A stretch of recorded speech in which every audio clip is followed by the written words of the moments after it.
All right, there was a lot of happenings in the transfer portal over the weekend. Some Oklahoma guys entering, some targets entering, some former relationships entering. We'll discuss all that coming up next here on Locked On Sooners.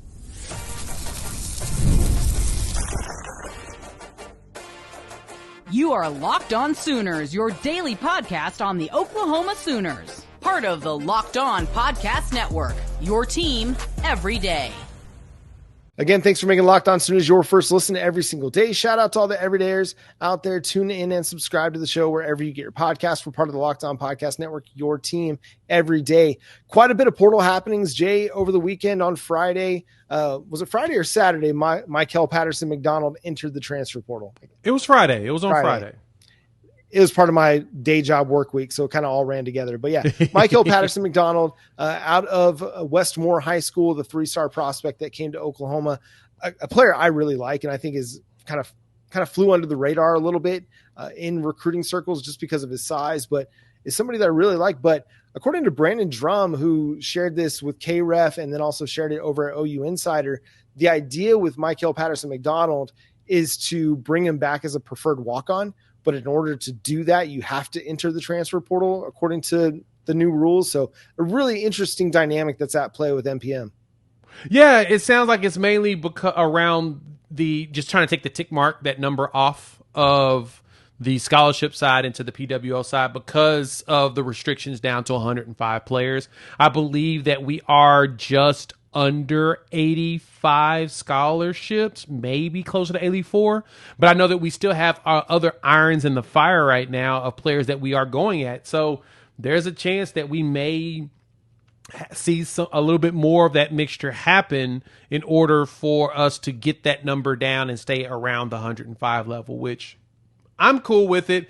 We don't have to officially be at 105 until July 1st, in which, to me, we'll probably hover just over 105 throughout until we get to the spring portal. And I think at the spring portal is where you're going to see the biggest portion of cleansing from every schools in college football. But for Oklahoma, the Sooners' goal is to make sure they have enough scholarships available. You still got to have only 85 scholarships. That's the only thing that matters. Anything past that, you can clean that up, like I said, closer to the spring side. So Mikel Patterson-McDonald hitting the portal to be able to transition into a PWO makes sense, right? That's just one additional body that because we got 8 safeties right now. He'd be technically number 8 on that list with the new guys. And so, yeah, it makes sense as a move. I hope we do maintain him. I do have high hopes for him out there. I've seen him, he looks like he's gotten bigger and like he's stronger. So hopefully he's ready to go out there and hit some folks. So, yeah, I'm totally down for it.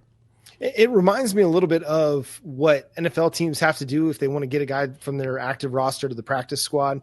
You have to, quote unquote, cut him and then hope nobody picks him up to be able to move into the practice squad. Well, at least you used to have to do that. Now you have some more leeway given some new practice squad rules. But that's kind of what it reminds me of a little bit.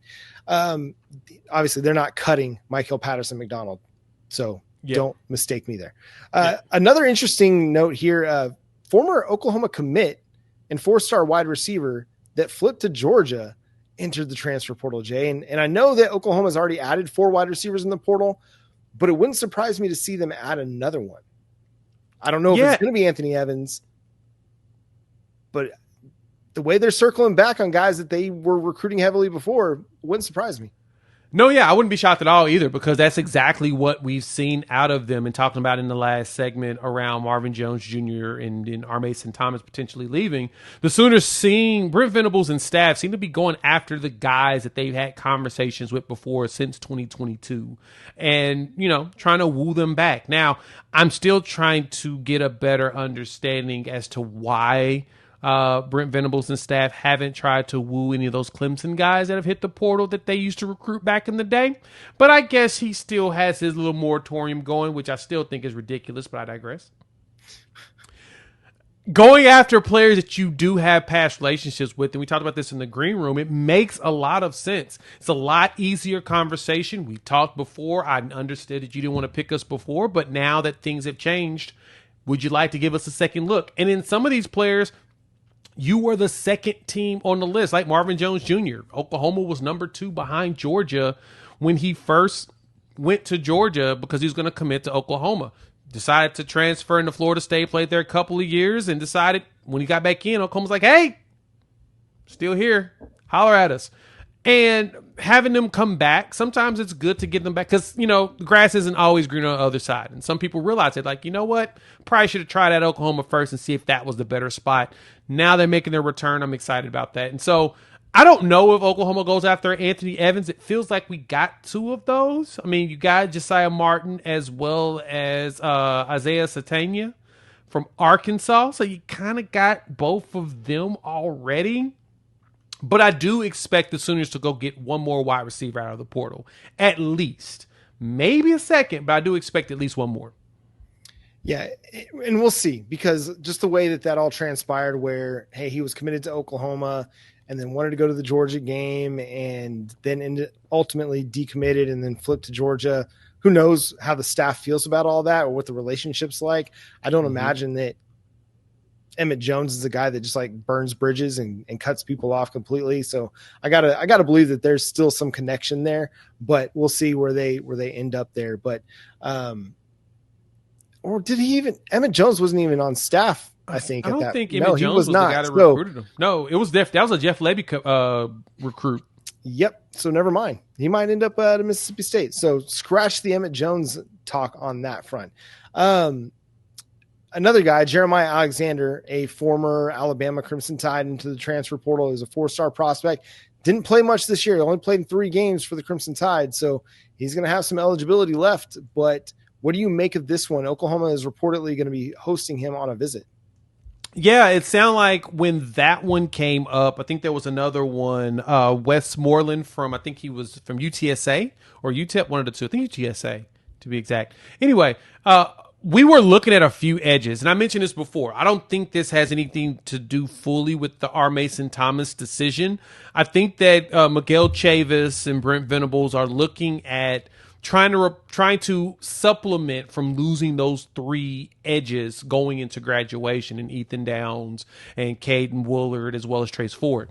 You still want to have some veterans, but you also are looking at wanting to play your current players. Now, granted, Jeremiah Alexander and Marvin Jones Jr. are also former 5-stars that you were recruiting back in the day. So going after them totally makes sense because in talent-wise, I think Jeremiah was like a top 10 player in the country on Rivals back when he was a prospect.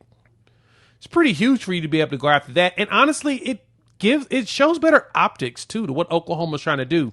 I mean, a lot of people have been a little down on the transfer portal acquisitions that Oklahoma's had, and which I totally understand in a way, while at the same time recognizing that it does feel like Oklahoma has been focusing on getting players that actually don't hinder the development and the play opportunity of the current players. So to me, I'm not losing my mind on who we're bringing in so far. Some people are, but it to me feels like they like their own players. But Jeremiah Alexander is one that you definitely would want to consider heavily, being a former 5-star, and he has the skill set, especially because he's what, 6'1"? He's kind of like an R. Mason Thomas, if you really think about it. Yeah. Coming out of high school, he was 6'2", 235. Yeah. So he's got some linebacker size to him. So I don't know if they're looking at him maybe as coming in as a linebacker or if they're looking at him as an edge. But according to the 247 Sports Composite, was the number 1 edge coming out of high school in 2022. So you're looking at the number 1 and the number 2 edge guys from back in the day. He did have a Clemson offer, so Brent Venables was already in on him before he ended up at Oklahoma. So it's fascinating to see. And then the other one here, Michigan defensive lineman Owen Wafle. This is an intriguing one. Oklahoma is recruiting Luke Wafle out of Hun School. They got Logan Howland out of Hun School up there in New Jersey. Is this an intriguing name for you? Do you think Oklahoma's going to try and do something here with Owen, the defensive lineman out of Michigan? Oh, absolutely. This is one player that Oklahoma definitely needs to go after because if you can get one brother, you probably can land the other. As Luke is a prospect for the 26 class, Owen being a 25, so he'd be a young defensive lineman that you would be bringing into your young room, which you could use an additional one, right? Because in the last class, this most recent class, the only one you brought in is Trent Wilson. I mean, you got Alexander Shield Knight, who is an edge, but your interior guy is only Trent. And so you could use one more. Bringing in Owen gives you another young dude to go right there next to Trent Wilson that could grow and develop next to, the likes of a Marcus Strong as well as David Stone and Jaden Jackson. You could use additional bodies there. And I think that getting a guy like Owen would be fantastic. But then again, you also get the opportunity to win Luke Wafle, who is another, I think he's a 4-star prospect in the 26th class. Yeah, you definitely want to try and go after that. Yeah, I think you can never have enough defensive line depth. And so, yeah, if you can add a guy like Owen who spent a year with Michigan, that's a good place for a defensive lineman. Yeah. And then you can add him to your interior rotation, and then you can potentially bring on Luke. Like you mentioned, Luke is a 4-star prospect out of Hun, the number 28 defensive lineman, number 2 player in New Jersey. So Oklahoma, they're kind of, again, showing us that they're willing to go to all kinds of lengths to add talent to the roster. Now it's just a matter of those pieces coming together and performing and hopefully improving upon Oklahoma's win total in 2025. But that's going to do it for today's episode of Locked On Sooners. Thanks so much for tuning in, being a part of the show. Subscribe to the show wherever you get your podcasts. We're free and available on all podcast platforms and on YouTube. Hit that subscribe button and that notification bell to let you know when new episodes drop. Follow Jay at Unfair Sports. Go check out his channel, Unfair Sports, over on YouTube. You can follow me at John9Williams. You can read my work covering the Sooners over at SoonersWire.com. You can also follow the show at Locked On Sooners on Twitter, TikTok, Instagram, Facebook, wherever you like to do your social media stuff. But until next time, he's Jay Smith. I'm John Williams. Catch you then. Boomer. Sooner.